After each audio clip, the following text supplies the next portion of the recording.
பருப்பு ஒரு டம்ளர் அலசி வச்சுருக்கிறேன். இதுலேயே கீரையை போட்டுக்கலாம். அரைக்கீரை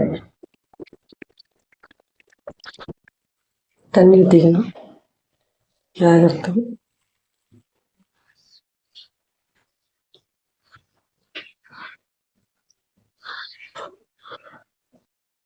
நல்லா தண்ணி ஊற்றிட்டு குக்கர் போட்டு மூடுது. கடுகு போட்டுக்கணும். கடுகு போட்டுட்டா வரமிளகாய், வெங்காயம், பூண்டு வணங்கிடுச்சு. உப்பு போட்டு வணக்கிட்டேன். இதில் கொஞ்சோண்டு சீரகம், வெந்தயம் புளிக்க வச்சுட்டு நல்லா கீரை கடைஞ்சி வச்சுக்கிட்டேன்.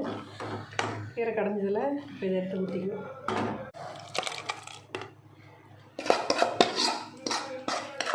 கீரையும் பருப்பும் வேச்சு கடைஞ்சி வச்சுக்கிறேன். அரைக்கீரை போட்டு